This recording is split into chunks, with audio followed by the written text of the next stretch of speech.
My name is Joyce Morey, and I'm a quilt author of 17 books and numerous articles on various quilting subjects. If you want to see the kinds of things I've written about, please check my Amazon.com author page.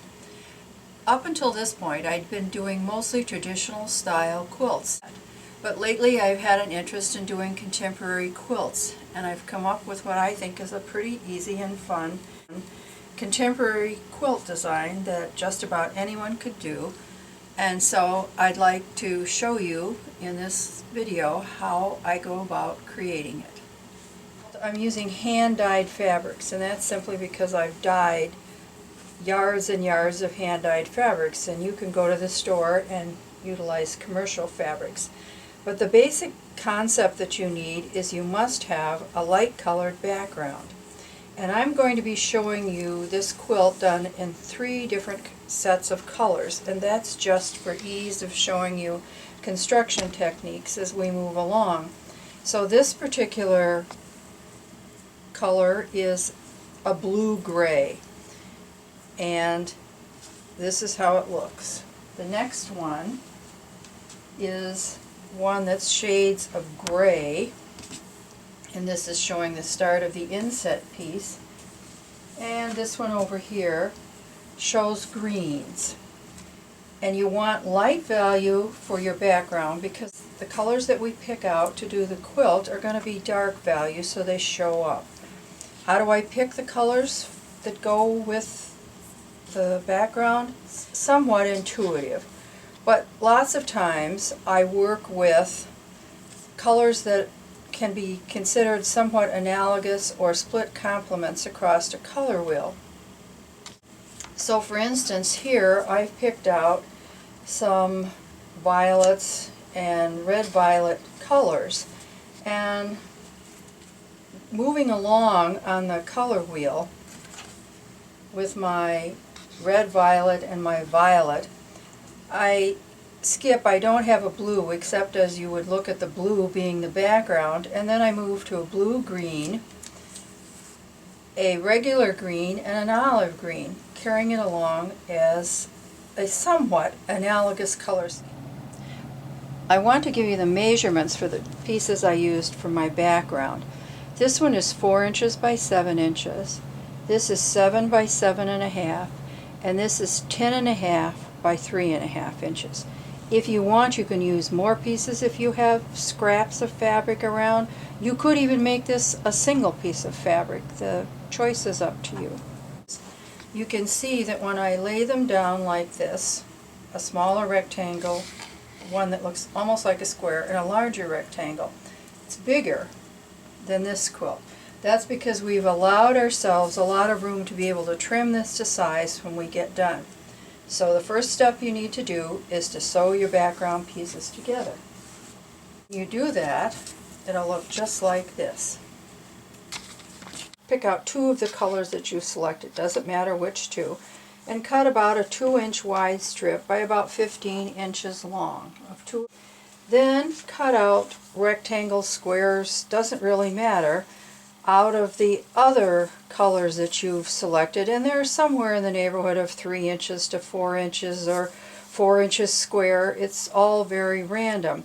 Then put fusible web on the back so that you'll be able to fuse these onto the top of the quilt at some point. So the first thing we want to do is do the little inset strips on this quilt. So what we do is lay our piece of fabric down right side of this and right side of this, and I want it slightly off of what would be the diagonal of the background. Then I take my rotary cutter and I just cut a free-form curve. I remove this piece. Then I flip this over like this, matching it, put a pin in, and I'll take it over to the sewing machine in a second and show you how it's sewn. But this is the final result of what you get. Here is an inset This is what it looks like on the back, and you can see the slightly curved. You just want a gentle curve on this. I thought it might be best for you to see the cutting of the strip for the inset from a different camera angle. You put right sides up on both pieces, start at the bottom, and just cut a very gentle curve. You pull away that section, and you simply flip this section directly over so that it matches. Pull your other piece, hopefully you cut it through, which I didn't, and pin it, and then take it to your sewing machine. Do your needle down position, straight stitch, and just go rather slowly. When you come up to the pin, remove it, and just keep easing. You can go from a 1/4 inch to down even to near 1/8 of an inch as you're sewing, because we're not making something where the pieces have to match. Raise your presser foot, cut it off, and that's what you have. And I'm going to show you the second step with this one where the curve has already been sewn. You separated the two background pieces.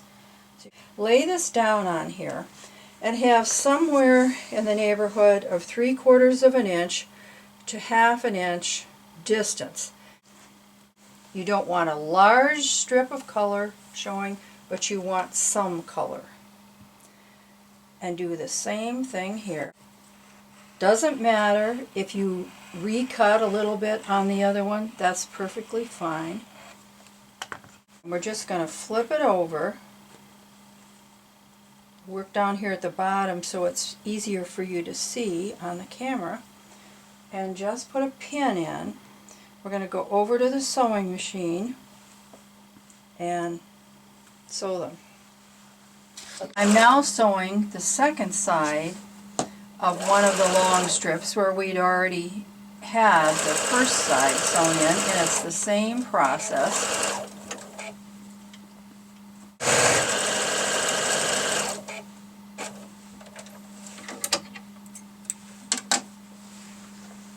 And so here you are with this one sewn in. Okay, as you now see, we've put one of the strips in, and we've ironed the seam on the back, pushing the seam towards the center. So now we have to add another strip, and we proceed just like we did before, laying this right side up, this right side up. It's hard to tell with dyed fabric, which is one nice thing about it. If you do it incorrectly, there's no wrong side.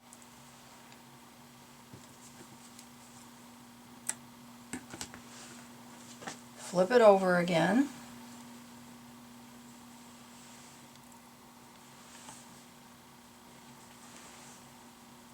Pin it. And take it over. As you can see, for purposes of illustration here, I've completed 2 of the backgrounds with 2 of the strips in. Each one is different. And you will also notice that the square, or whatever background shape you want to call it, by now it's a rectangle, is not accurate. It has pieces hanging out and so on. So what we're going to do now is trim it to whatever shape, size you want. I'm working with a small piece here on my original quilt, and it's approximately 8.5 by 9 inches, and that's about what I'm going to stick with here. So I want to just trim a little bit off here, a little bit at the top.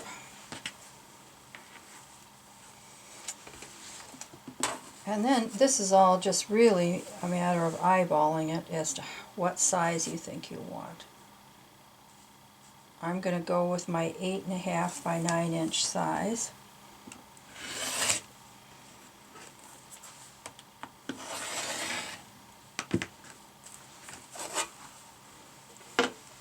and that's what it looks like.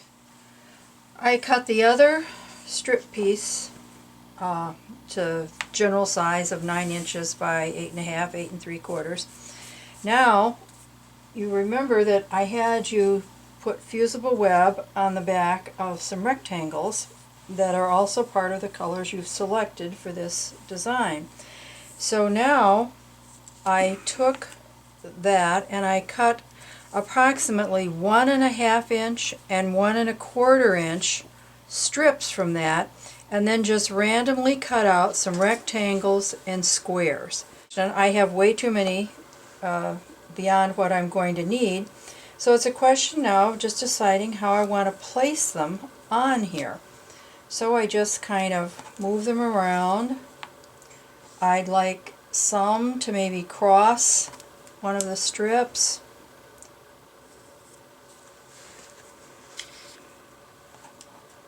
I want to repeat colors.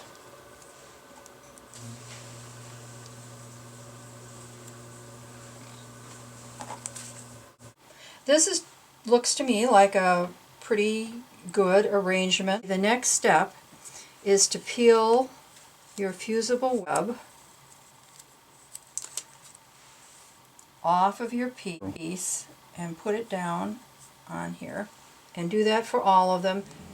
Okay, before I fuse them in place, what I want to do is just roughly make sure that they're lined up so that they'll be parallel to an edge. So I just use my cutting square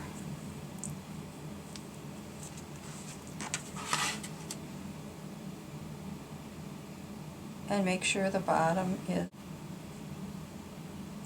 accurate. And I'll do that for each of them and then go over and fuse them. Okay, you can see that I have my pieces of fabric fused on my background. The next step we have to consider is adding stitching around the pieces to also hold them in place. This piece is not going to get any wear and tear. It's basically an art quilt. It's not going to get washed, dry cleaned. It's just going to be hanging on the wall. So I simply used a straight stitch, and I picked a color of thread that matched the fabric and sewed twice around the outside edges of each of the patches. You could use black thread, white thread, you could pick out a color in here. This all depends on where you're going to put it as to what you want to do. Then for the machine quilting on the back, I used both black and then a cream colored thread, and I just did free motion stitching up and down. You don't even have to do free motion if you want. You can just use a straight stitch, reverse, back down, and so on, just to add a little bit of interest to the piece besides just the pieces. This was the first piece that we started out with, and remember, we cut 3 background pieces. And if you look at this piece carefully, you can pretty much tell that these are 3 different pieces of a beige background. On some of the other quilts that we have made, you won't notice the background differences as well. However, each piece is cut from a different piece of dyed fabric. Here's another one that we did. This has bright colors, has a turquoise quilting stitch, free motion, and notice that we added some different shapes, triangles and circles to go along with our rectangles.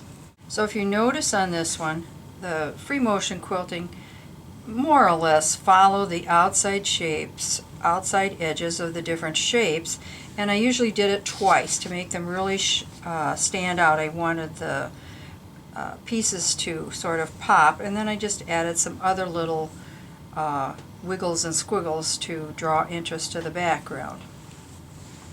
The final one is with the purples, greens, and turquoise, and on this one I did not go around the pieces. Instead, I did a lot of zigzag work, and if you notice, I made the stitching run into some of the different pieces, and that kind of ties everything together.